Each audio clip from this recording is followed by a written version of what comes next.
ሰላም ከመይ ትውዕሉ ተኸታተልቲ ናይዛ ቻነል ኣብ ዘለኹሞ ሰላምን ጥዕና እንዳተመነኹ ንሎሚ ዝበልክዎም ዜናታት ስፖርት ሒዘ መፅእ ኣለኹ ንምክትታልኩም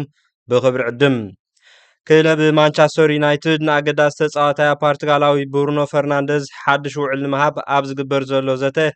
ብፅቡቅ ይስጉም ከም ዘሎ ተፈሊጡ ብሩኖ ፈርናንደዝ ምስ ማንቸስተር ዩናይትድ ሓድሽ ውዕል ንምቕራብ ዝግበር ዘሎ ዘተ ብፅቡቅ ኩነታት ይግስግስ ከም ዘሎን ሓሳቦም ድማ ኣብ ቀረባ እዋን ኣብ ስምምዕ ክበፅሑ ድሌቶም ምዃኑ እታ ክለብ ኣፍሊጣ ንብሩኖ ክለብ ጋላታ ሰራይ ንዓመታት ተገዳስነት ኣርያ ከም ዝነበረትን ከምኡውን ክለባት ስዑድ ዓረብን ኤውሮጳን ውን ኣብ ተፃዋታይ ተገዳስነት ከም ዘለወን ኣይሓበኣን እንተኾነ ግን እዚ ፖርቱጋላዊ ተፃዋታይ ነዛ ጋንታ ምስ ክለቡ ቀዳምነት ሂቡ ክፃወት ከም ዝደሊ ገሊጹ ብምቕጻል ብዛዕባ ደሞዝ ተፃዋታይ ናይ ወሰኽ ደሞዝን ናይ ምንዋሕ ውዕልን ኣብ ስምዕቱ ምዃኑ ውን ተፈሊጡሎም እዛ ክለብ ነዚ ተፃዋታይን ሓለቓ ጋንታ ንዘለዋ ኣበርክቶ ብቐሊል ስለ ዘይትመን ደሞዝ ወሲኻዊ ንንውሕ ዝበለ ግዜ ክትሕዞ ብዙሓት ይሰማምዑ ናብ ካልእ ዜና ምስ ንኣቱ ኣሰልጣኒ ክለብ ኣትሌቲኮ ማድሪድ ንተፃዋታዩ ኣርጀንቲናዊ ጁልያን ኣልቫረስ ኣብ ኣትሌቲኮ ከም ዝጸንሕ ኣረጋጊጹ እዚ ከምዚ ኢሉ እንከሎ እቲ ጉዳይ ነቲ ብደገፍቲ ውን ተዓፂኾም ዘሎ ፋብሪዚዮ ሮማኖ ኣፍሊጡ ኩነታት እቲ ተፃዋታይ ምስ ንዕዘብ ኣልቫረስ ኣብ ፀወታ ንምስታፍ ወይ ንምስላፍ ገና ኣብቲ ዝድለ ቁመና ኣሎ ኢልና ክንኣምን ኣይንኽእልን ኣብዘን ዝመፃ 4 መዓልታት ተመሓይሹ ናብ ዝድለ ቁመና ወይ ብቕዓት ክቐርብ ተስፋ ንገብር ብምባል ኣሰልጣኒ ታጋንታ ሲሞኒ ሓቢሩ ብዛዕባ መጻኢኡ ዝምልከት ሕቶ ምስ ቀረበሉ ድማ ሲሞኒ ኣብ ዝሃቦ መልሲ ዋና ክለብና ብጽንዓት ተዛሪቡሉ እዩ ካልእ ዝውሰኽ የለን ደጊመ ዝኾነ ዓይነት ጥርጥር የብለይን ክብል ኣብታ ክለብ ከም ዝጸንሕ ኣረጋጊጹ ኣብ ስፖርታዊ መዳይ ጥራይና ክነተኩር ዘለና ንሰብኣውነትን ስፖርተኛታትን ብምዃን ነቲ ዘለዎ ብቕዓትን ነቲ ክሳብ ሕጂ ንዓና ንዝሃበና ኩሉ ምክልኻል ኣብ ዝበለፀ ቁመና ክሳብ ዝበፅሕ ክንጽበ ኢና ክብል ዲያጎ ሲሞኒ ኣፍሊጡ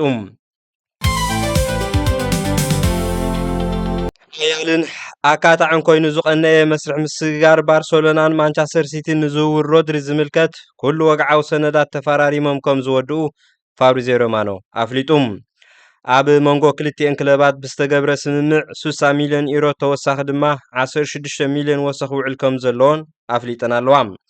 እተን ክለባት ሙሉእ ወግዓዊ ስምምዕ ከም ዝተረጋገፀን ሎሚ ውን ወግዓዊ መግለፂ ክወፅእ ምዃኑ ዓቢረን ሮድሪ ምስ ካንሰሎ ዝግበር ዘሎ ወግዓዊ ናይ ሕክምና መርመራታት ተዛዚሙ ምስተወድአ በፅሕፈት ባርሰሎና ናይ 4 ዓመት ውዕል ከፈርሞ ምዃኑ ኣፍሊጡሎም ኣብ መስርሕ ምስጋር ተፃወቲ ናይ ዝዕለት ከይወፃና ሓላ ውልዳት ኣርጀንቲናዊ ማርቲነዝ ካብ ክለብ ኣስቶን ቪላ ናብ ክለብ ጁቬንቱስ መስርሑ ምስጋሩ ተዓናቂፉ ሓሳብ ዝሓላ ውልዳት ክለብ ቪላ ዝኾነ ማርቲነዝ ካብ ክለቡ ወፂኡ ሓድሽ ብድሆ ክፍትን ናብ ሰሪያ ኢጣልያ ክለብ ጁቬንቱስ ንምስጋር ዝነበሮ ሃንቀውታ ከም ዝፈሸሎ ተፈሊጡሎም ነዚ ዝተዓዘበ ናይ ቀደም ተፃዋታይ ክለብ ማንቸስተር ዩናይትድ ዝነበረ ኣካፋሊ ስኮልስ ንክለብ ቸልሲ ሓሳቡ ከም ምኽሪ ኢሉ ዝሓሰቦ መልእኽቲ ወሳቢሉሎም ኣብ መግለፂኡ ዝተፃዋታይ ስኮልስ ክለብ ቸልሲ እንታይ ይፅበዩ ኣለዉ ናይ ሓላ ውልዳት ሃጓፍ ወይ ፀገም እናሃለዎም ምትዕራይ ናይ ሓላ ውልዳት የድልዮም እዩ እዚ ፀገም እናሃለዎም ውን ፀወታ ፕራይመር ሊግ ይኣትዎም ኣሎ ስለዚ ንኽዕድግዎ ምኽሪ ሂቡ ማርቲነዝ መስርዕ ምስጋሩ ካብ ዘይሰለጦ ምስ ክለቡ ክቕፅል እዩ ኣብ ምልክት ሕቶ ዘእቱ እዩ እዛ ሓላ ውልዳት ንቸልሲ ከየድልያ ዶ ውን ዘይተመለሰ ሕቶ እዩ ንማንቸስተር ዩናይትድ ዝምልከት ካልእ ዝቐረበ ርእቶ ውን ኣሎም ካብ ናይ ነባራት ተፃዋቲ ማንቸስተር ዩናይትድ ካብ ከይወፃና ተፃዋታያ ዝነበረ ፈረንሳዊ ፓትሪክ ኤቭራ ንክለቡ ነበር ሰናይ ናይ ምንየት ናይ ዓወት ቻምፒዮን ከም ትኸውን ሓቢሩ እዚ ተፃዋታይ ነበር ክለብ ማንቸስተር ዩናይትድ ቻምፒዮን ፕራይመር ሊግ ክትከውን እያ ምናልባት ከም ምፍታው ዝነቐለ ክኸውን ይኽእል እዩ ወይ ውን ኣብ ሕልሚ እዩ ዘሎ ክትብሉ ትኽእሉ ኢኹም እዛ ጋንታ ግን ዕውንቲ ኮይና ከተበስረኩም እያ ክብል ገሊጹ ተስፋ ዘስንቕ ንደገፍቲ ማንቸስተር ዩናይትድ ኣብ መወዳእታ ምስ ክለብ ኣልነስር ኮይኑ ዝፃወት ዘሎ ኮኸብ ተፃዋታይ ፖርቱጋላዊ ክርስቲያኖ ሮናልዶ ካብ ፀወታ ኩዕሶ እግሪ ክሰናበት ምዃኑ ኣፍሊጡ እዚ ተፃዋታይ ኣብ ዝሃቦ መግለፂ እዚኣ ናይ መወዳእታ ፀወታ እያ ካብ ናይ ዘመን ኩዕሶ እግሪ ክፈላለ ዓብ ተኽእሎ ኢሉ ወሲኹ ኣብ ዝሃቦ መግለፂ ድማ ጽቡቕ ውርሻ ገዲፈ ወይ ሓዲገ ክሳናበት እየ ዝደሊ መጻኢ ዝኾነለይ መንገዲ ብግቡእ ኣነጺረ ኣለኹ ድሕሪ ምባሉ ድሕሪ ሓፂር እዋን ከም ዝሰናበት ሓቢሩሎም።